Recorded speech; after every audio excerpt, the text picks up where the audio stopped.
Ceci n'est pas un donjon. C'est le résumé audio de la saison 4 du donjon de Navelbuck, précédemment publié en format littéraire. Cette partie de l'aventure s'appelle l'Orbe de Xaraz. Et j'y joue un rôle tout à fait honorable. Bon allez, on a envie d'écouter, nous.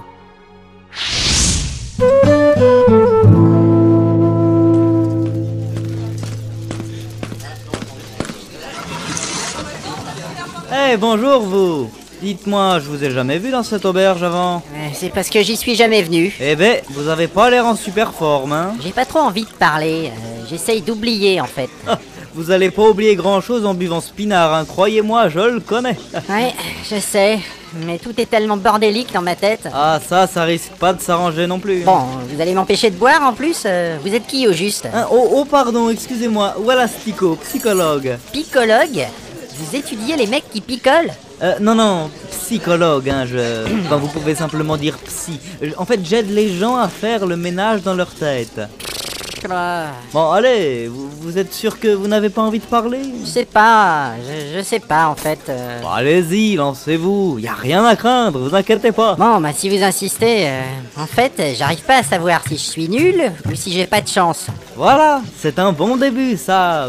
Vous pouvez développer un peu? Si vous voulez tout savoir, disons que j'ai déjà sauvé le monde 2 fois et personne n'est au courant. Ah oui. Je suis toujours pauvre et personne ne me respecte. Ah oui, c'est fâcheux. La première fois, j'ai dirigé mon équipe pour éviter que la terre de Fang ne disparaisse dans la couette de Dlul. Oui, d'accord. Et là, pas plus tard qu'hier, nous avons empêché qu'une créature monstrueuse et invincible décime toute la population. Ah oui, j'ai entendu parler de cette histoire. Mais dites-moi, il paraît que c'est un garde qui a tué la bête avec un sabre magique, non? Non, c'est pas vraiment ça. En plus, il a triché. Oui, vous en êtes sûr de ça? Mais oui, j'ai suivi toute l'affaire depuis le début. Vous pouvez développer peut-être? Tout a commencé dans les collines. On était poursuivis par un géant d'Altrouille et on a réussi à s'enfuir. Mais il nous a retrouvés et comme le barbare a essayé de l'attaquer tout seul, on a utilisé une bombe alchimique et on a mis le feu à ses jambes. Ouais. Ensuite, on a traversé une caverne pourrie et on a voulu faire une pause dans un village, mais tout est parti en sucette. Ah ouais, d'accord. Les clients de la taverne étaient des gros cons, ils nous ont agressés, alors on a un peu tapé dessus. Taper dessus, comment? Ben, ça dépend. L'ogre a utilisé une table, par exemple, et la magicienne a lancé des sorts. Et ces gens, est-ce qu'ils ont été blessés? Blessés? Ben non, ils sont morts. Et on n'est pas des mauviettes. Oh là là là là. D'ailleurs, ça a posé quelques problèmes avec la milice rurale qui nous a coursés. On a foutu le camp sous la pluie et on a réussi à se réfugier dans un vieux temple grâce à mes compétences de pisteur. Ouais, je vois. Mais le lendemain, ils nous ont rattrapés et on a dû courir encore dans la forêt. Finalement, l'elfe a glissé dans la rivière et s'est noyé. Elfe Sylvain, n'est-ce pas? Ouais. Ah, avec les Sylvains, ce genre de choses arrive souvent. Hein. Vous pouvez pas vous en vouloir, vous savez. Oh. Enfin, ça nous a fait un choc tout de même.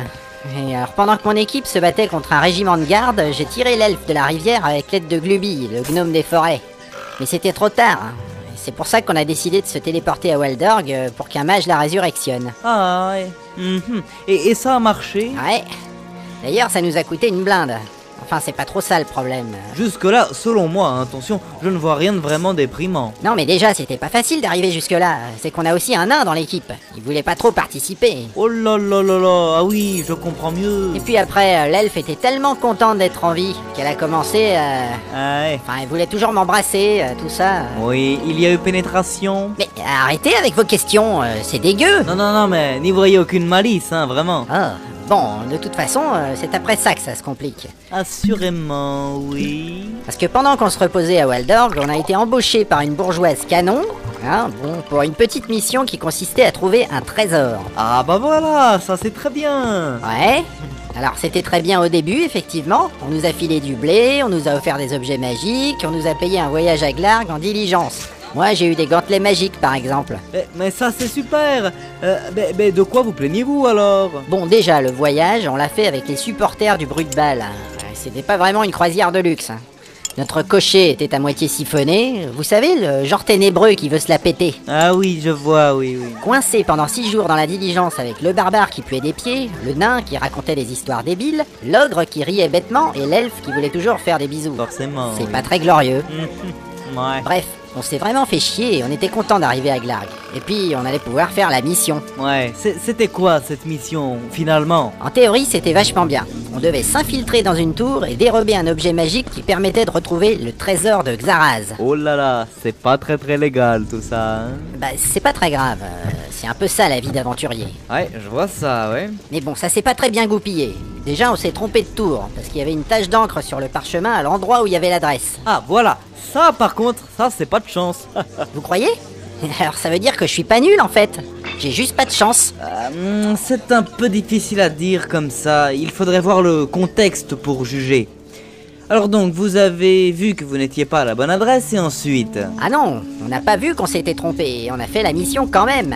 La tour nous a semblé un peu bizarre au début. D'ailleurs, j'en ai souvent fait la remarque à mes camarades. Finalement, c'était une tour comme les autres, avec des pièges, des gardes, des ennemis à combattre. Et surtout, il y avait l'objet magique qu'on cherchait. On l'a trouvé dans une salle secrète gardée par un puissant sortilège. Non mais attendez, Ah, donc en fait c'était la bonne tour, c'est ça? Mais non, parce que c'était pas vraiment l'objet qu'on cherchait. C'était juste un truc presque pareil. Ah bon, d'accord. Bah, de toute façon, vous avez quand même déjoué les pièges, vous savez. J'y vois quelque chose de très positif. Oh oui. Bah, c'était un peu trop facile, vous savez. Il y avait rien qui tenait debout là-dedans. C'était comme un donjon pas fini, vous voyez. En plus, pour l'objet magique, on n'a pas eu besoin de se casser le tronc. Le gnome est passé à travers les barreaux et il nous l'a volé pour nous. Ah oui. Mais dites-moi, c'est que vous avez une très bonne équipe. C'est clair que vous les avez pas vus. Je vais reprendre un peu de ce pinard, moi. D'accord, et qu'avez-vous fait ensuite avec cet objet magique? On a déclenché un genre de système d'alarme, je crois. Et après, je dois dire que j'ai plus compris grand-chose, parce qu'on a surtout couru. On s'est retrouvés nez à nez avec Zangdar, le sorcier maléfique fragile des oreilles à qui on avait piqué la statuette la semaine d'avant. Et il y avait aussi un autre sorcier, avec cet abruti de Revax. On nous a acheté des sortilèges, on nous a insultés, puis on a refait le chemin en sens inverse et on a descendu les escaliers qui sentaient le fumier pour se retrouver dans la rue. Oui, c'est ça, je suis un peu perdu, excusez-moi, mais... Et là, vous imaginez, on est tombé sur la dame qui nous avait donné la mission. Ah oui, d'accord, et vous lui avez donné l'objet, évidemment. Mais pas du tout. Elle était poursuivie aussi par des fous furieux. Je veux dire qu'à ce moment, la situation m'a un peu échappé. Les sorciers qu'on avait au Derche sont également sortis de la tour. Tout le monde a commencé à se jeter des sorts dans tous les sens. Il y avait du blizzard, des éclairs, ils ont même réduit les maisons en poussière. Ah mais oui, je l'ai lu dans le journal, ça. Mais oui, ça me revient. C'était ça l'incident du quartier ouest. Bah oui, je crois. Enfin bon, c'était trop pour nous, alors on a couru, on s'est taillé dans les rues au hasard et on est arrivé au stade. Il y avait un monde fou. J'avais dans l'idée qu'on pourrait se cacher au milieu des gens, mais les givrés nous ont retrouvés et on a décidé de se réfugier dans les souterrains du stade, où on a dû tuer encore des tas de gens pour trouver une sortie. Tuer des gens, ouais, c'est ça, ouais. Et on a traversé le vestiaire des filles pompons. Vous auriez vu ça? C'était un sacré spectacle. Elles étaient nues? Complètement. Un truc de fou. Le nain a failli perdre un œil. Et dites-moi, il y a eu Béné. Et vous allez arrêter avec ça? Oui, bon, laissez tomber. Poursuivez. Nous avons trouvé une sortie, mais c'était le terrain du stade. Et là, il y avait un type qui pensait qu'on voulait faire un spectacle. On a été pris un peu au dépourvu et à ce moment, Zangdar est arrivé avec le sorcier noir et ils nous ont crié des trucs et j'ai pris un genre de rayon mortel dans le bras. Eh ben, dites-moi, c'est pour ça que vous avez les marques, là? Ouais. Mais vous n'êtes pas mort? Non, le rayon a complètement niqué mon nouveau plastron.